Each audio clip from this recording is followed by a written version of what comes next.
Assalamualaikum warahmatullahi wabarakatuh. Salam Om Swastiastu, nama budaya dan salam kebajikan. Perkenalkan, nama saya Window Magab. Saya dari Program Studi Manajemen Fakultas Ekonomi dan Bisnis Universitas Hairun Ternate. Nah teman-teman, di video kali ini saya ingin menjelaskan terkait dengan perubahan ekuitas. Nah guys, jadi kita langsung masuk pada pembahasannya. Ekuitas atau modal sendiri merupakan bagian penting dalam neraca perusahaan. Ia mencerminkan nilai bersih aset perusahaan setelah dikurangi dengan kewajibannya. Ekuitas merupakan sumber dana yang berasal dari pemilik perusahaan, baik dalam bentuk modal saham maupun keuntungan yang ditahan. Perubahan ekuitas merujuk pada perubahan nilai ekuitas perusahaan dari waktu ke waktu. Terus perubahan ini dapat terjadi akibat berbagai faktor seperti keuntungan atau kerugian yang diperoleh perusahaan, investasi baru dari pemilik atau penarikan modal oleh pemilik. Memahami bagaimana ekuitas berubah sangat penting bagi investor, kreditor, dan manajemen perusahaan untuk menilai kesehatan keuangan perusahaan. Kita masuk pada penyajian perubahan ekuitas, yaitu perubahan ekuitas umumnya disajikan dalam bentuk laporan perubahan ekuitas. Laporan ini menunjukkan perubahan saldo ekuitas selama periode tertentu, biasanya 1 tahun. Struktur laporan perubahan ekuitas biasanya terdiri dari beberapa bagian utama. Yang pertama, saldo awal.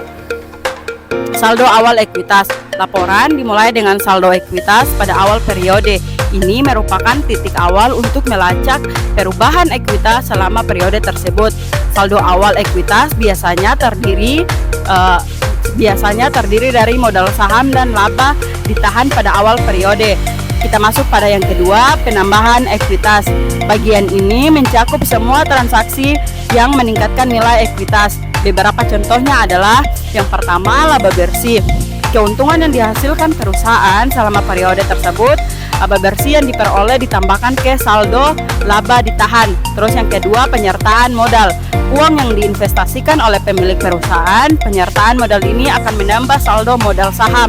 Yang ketiga, penilaian kembali aset, yang dimana peningkatan nilai aset yang diakui dalam neraca, penilaian kembali aset akan meningkatkan saldo ekuitas. Terus kita masuk pada pembahasan yang ketiga, pengurangan ekuitas. Bagian ini mencakup semua transaksi yang mengurangi nilai ekuitas. Beberapa contohnya adalah yang pertama, rugi bersih. Kerugian yang dialami perusahaan selama periode tersebut, yaitu rugi bersih akan mengurangi saldo laba ditahan. Terus penarikan modal, yaitu uang yang diambil oleh pemilik perusahaan, penarikan modal akan mengurangi saldo modal saham. Terus pembagian dividen. Pembayaran kepada pemilik perusahaan dari keuntungan yang diperoleh pembagian dividen akan mengurangi saldo laba ditahan. Terus penurunan nilai aset, yang dimana penurunan nilai aset yang diakui dalam neraca, penurunan nilai aset akan mengurangi saldo ekuitas. Kita masuk pada yang keempat, yang dimana saldo akhir ekuitas. Laporan diakhiri dengan saldo ekuitas pada akhir periode. Saldo ini merupakan hasil dari penjumlahan saldo awal ekuitas dengan penambahan ekuitas dan pengurangan ekuitas selama periode tersebut. Saldo akhir ekuitas merupakan nilai ekuitas yang tercantum dalam neraca pada akhir periode. Kita masuk pada contoh penyajian. Berikut adalah contoh sederhana penyajian laporan perubahan ekuitas, yaitu yang dimana item jumlah. Saldo awal ekuitas sebesar 100 juta.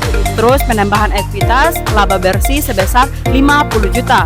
Terus penyertaan modal sebesar 20 juta. Pengurangan ekuitas dividen sebesar 10 juta. Saldo akhir ekuitas yaitu 160 juta. Nah, manfaat penyajian perubahan ekuitas, yang dimana penyajian perubahan ekuitas memiliki beberapa manfaat penting, antara lain transparansi, yang dimana laporan ini memberikan informasi yang transparan tentang bagaimana nilai ekuitas perusahaan, perubahan dari waktu ke waktu. Terus akuntabilitas. Laporan ini membantu manajemen perusahaan untuk bertanggung jawab atas perubahan ekuitas dan memberikan penjelasan yang jelas kepada pihak-pihak terkait. Terus pengambilan keputusan. Informasi dalam laporan perubahan ekuitas dapat digunakan oleh investor, kreditor, dan manajemen perusahaan untuk membuat keputusan yang lebih baik. kita masuk pada kesimpulannya, yang dimana memahami perubahan ekuitas dan penyajiannya dalam laporan perubahan ekuitas merupakan hal yang penting untuk menilai kesehatan keuangan perusahaan. Laporan ini memberikan informasi berharga tentang bagaimana nilai ekuitas perusahaan berubah dari waktu ke waktu, sehingga membantu investor, kreditur, dan manajemen perusahaan dalam membuat keputusan yang lebih tepat dan terinformasi. Nah, teman-teman, mungkin itu saja dari saya terkait dengan laporan penyajian perubahan ekuitas. Sekian dari saya. Wassalamualaikum warahmatullahi wabarakatuh. Jangan lupa like, komen, dan subscribe, teman-teman.